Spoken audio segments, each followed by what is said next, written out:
নমস্কার বন্ধুরা, আশা করছি সকলেই খুব ভালো আছো। আবার একটা নতুন ভিডিওতে তোমাদের অনেক অনেক স্বাগত জানাই।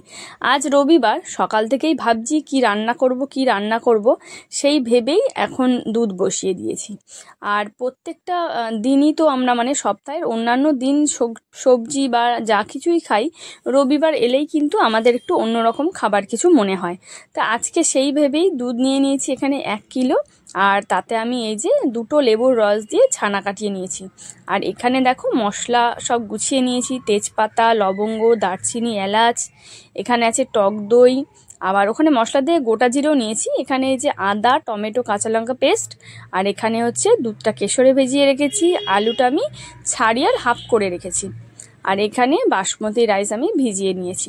তো এত সব মশলা দেখে বুঝতেই পারছো আজকে কি রান্না করব। আজকে রান্না করব বিরিয়ানি। তবে অন্যান্য দিন আমরা চিকেন বিরিয়ানি খাই, কিন্তু আজকে আমি চিকেন বিরিয়ানি করব না, আজকে করব আমি নিরামিষ পনির বিরিয়ানি। আর তাই নিরামিষ পনির বিরিয়ানির জন্যে সব কিছু গুছিয়ে নিয়েছি। আর এখানে এখন সেদ্ধ করার পালা হচ্ছে আলু। তা আলুটা আমি প্রথমেই একটু গরম জল করে নেব, তাতে লবণ আর হলুদ দিয়ে সেদ্ধ করে নেব, একটু ভালো মতো সেদ্ধ করে নেব, আর তারপরে একটু ভেজেও নেব। তো এই জন্য আমি আলুগুলো দিয়ে দিচ্ছি, সবগুলো আলু একে একে দিয়ে দেবো। খুব বেশি সেদ্ধ করব না, মোটামুটি সেদ্ধ করব। আর এই দিকে আমি কিন্তু পনিরটা বানিয়ে ফ্রিজেও রেখে দিয়েছিলাম 20-25 মিনিট। তো বেশ পনিরটা শক্ত হয়ে গেছে, এখন আমি পিস পিস করে কেটে নেব।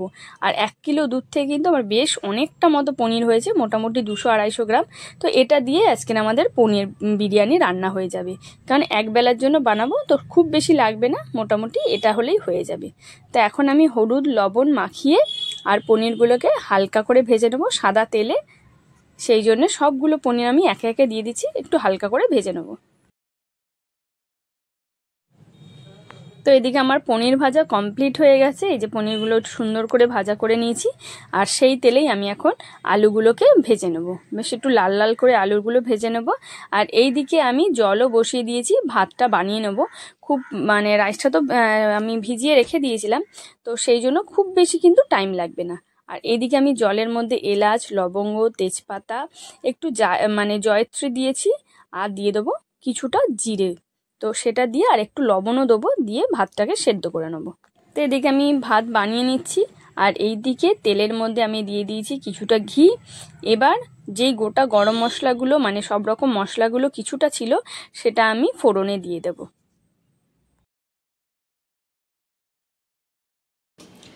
তো ফোড়ন দিয়ে দিয়েছি, ফোড়ন দিয়ে আমি গ্যাসটা একদম বন্ধ করে দিয়েছি। এবার দিয়ে দেবো এখানে আদা, টমেটো আর কাঁচা লঙ্কা পেস্ট করে নিয়েছিলাম, সেটা আমি দিয়ে দেবো, দিয়ে ভালো করে কষিয়ে দেবো।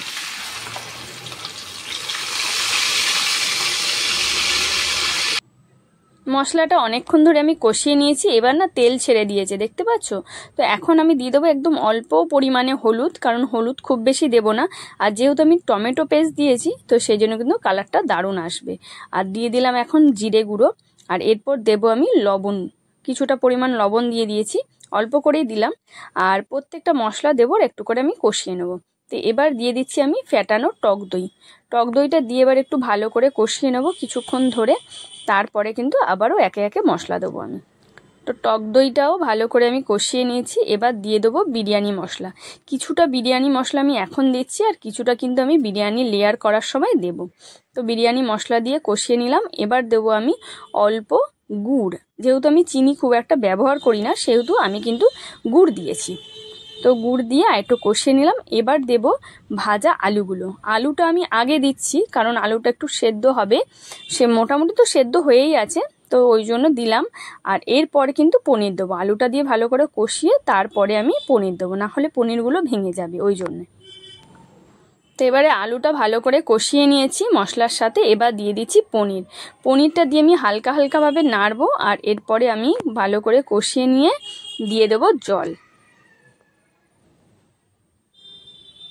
তো এখন আমি দিয়ে দিচ্ছি জল। আমি কিন্তু জলটা গরম করে রেখেছিলাম, সেই জলটাই দিলাম, তাহলে বেশ পনিরের তরকারিটার কালারটা বেশ ভালো আসবে, ওই জন্যে গরম জল দিয়েছি। একটু মাখো মাখো ঝোল করব, কারণ বিরিয়ানির সাথে বেশ ঝোলটা দিলে লেয়ারটা বেশ ভালো হবে, আর মানে ভাতটাও খুব সুন্দর হবে, মানে রাইসটা। তো সেই জন্য আমি একটু হালকা ঝোল ঝোল রেখেছি, পুরো শুকনো করিনি। তা আমার পনিরের তরকারি রেডি হয়ে গেছে, আর এদিকে কিন্তু আমার ভাতটাও রেডি হয়ে গেছে। ভাতটা পুরোপুরি আমি ফোটাইনি, অল্প করে ফুটিয়েছি। তার মধ্যে বিরিয়ানির মানে স্টিমে দিলে কিন্তু পুরোপুরি ঝরঝরে হবে, আর ভাতটাও ঠিকঠাক হয়ে যাবে। তো একে একে চলো ভাতটা দিয়ে আর মানে পনিরের তরকারিটা দিয়ে আস্তে আস্তে আমি লেয়ারিংটা করে নিই। সবার প্রথমে আমি অল্প করে ভাত দিয়েছি, মানে রাইসটা দিয়েছি, তার ওপরে দিয়ে দেবো আলুটা। পনির এখন দেবো না, পনিরটা আমি ওপরে লেয়ারে দেবো। আর সবার প্রথমে আমি আলুগুলো দিয়ে দিচ্ছি, তাহলে আলুগুলো কিন্তু খুব ভালো মানে সফট হবে।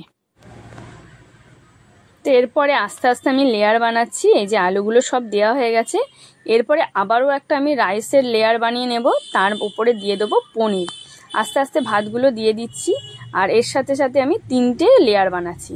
আর এখন দিয়ে দিয়েছি পনিরগুলো সুন্দর করে সাজিয়ে, তার উপরে অল্প করে বিরিয়ানি মশলা দিয়ে দিচ্ছি। খুব বেশি দেব না, আমি তো তরকারিতেও বিরিয়ানি মশলা দিয়েছি, তো সেই জন্য কিন্তু খুব বেশি বিরিয়ানি মশলা মানে দিতে হবে না। তো এবার লাস্ট লেয়ারটা আমি করে নিচ্ছি, যেমন আমরা চিকেন বিরিয়ানির লেয়ার করি সেরকমই করে নিলাম। আমি আমার মতো করেই যেমন যতটা পারি ততটাই সেরকমভাবে করে নিয়েছি। আর অনেকটা গ্রেভি ছিল, সেটাও আমি দিয়ে দিলাম।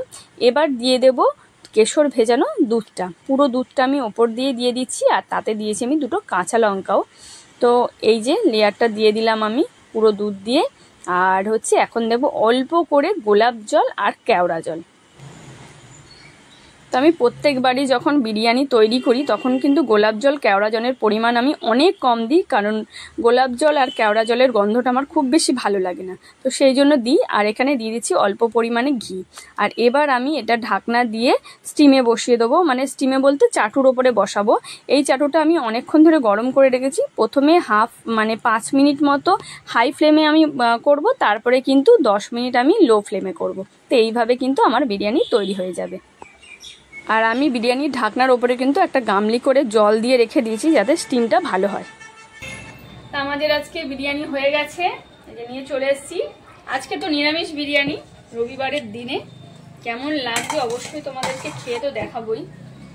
আর আজকে আমরা এই যে মাটির থালায় খাবো। তোমাদের দাদাভাই এর আগের দিন নিয়ে এসছে আমাদের এখন মাটির থালায় খাওয়ার জন্য। আজকে মাটির থালায় আমরা ওই নিরামিষ বিরিয়ানি খেয়ে উদ্বোধন করবো।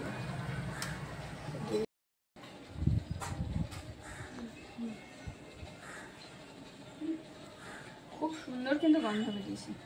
হ্যাঁ মা, মিঠু রানী আবার কি বললো।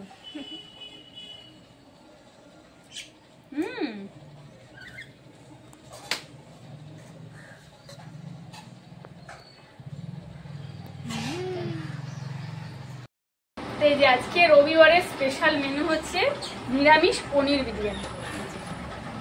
খুব সুন্দর হয়েছে, ঝরঝরে হয়েছে, তাই না মামা?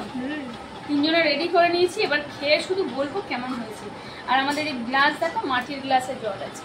আর স্পেশাল মেনু, স্পেশাল মানে খাবারের জায়গা, থালাটাও স্পেশাল, গ্লাসটাও স্পেশাল, বল গ্লাস। তো চলো এবার খাই, খেয়ে বলি কেমন হয়েছে। আর যেটা তোমাদের বলতে ভুলে গেছি সেটা হচ্ছে যে রায়তা, বিরিয়ানির সাথে রায়তাও বানিয়ে নিয়েছি। আর আমাদের মিঠু রানী কি করছে দেখো, মিঠু রানী খাবে বলে ভাবছি আজকে আমায় ছাড়েনি কেন, মা বাবা কেউ ছাড়েনি। চল এবার খাওয়া যাক।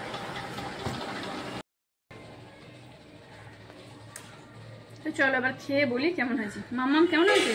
খুব সুন্দর হয়েছে, খুব ভালো হয়েছে, খুব সুন্দর। দেখো নিরামিষ বিরিয়ানি নিরামিষের মতোই হবে, যেহেতু চিকেনের মধ্যে অনেক কিছু মশলা পড়ে, পেঁয়াজ রসুন পড়ে, ওর টেস্ট আলাদা। আর নিরামিষ বিরিয়ানির কিন্তু আলাদা টেস্ট, তবে টেস্টটা কিন্তু খুব সুন্দর, খেয়ে বেশ ভালো লাগলো। পনিরগুলো তো আমি আজকে ঘরেই বানিয়েছি, খুব ভালো হয়েছে পনির। তো এইরকম নিরামিষ বিরিয়ানি কিন্তু তোমরা বাড়িতে বানিয়ে খেতে পারো, খুব ভালো লাগবে। সবসময় তো আমরা মাংস দিয়ে বিরিয়ানি খাই, কিন্তু এর টেস্ট কিন্তু আলাদা রকম। তো চলো আজকের ভিডিওটা এখানেই শেষ করছি, টাটা।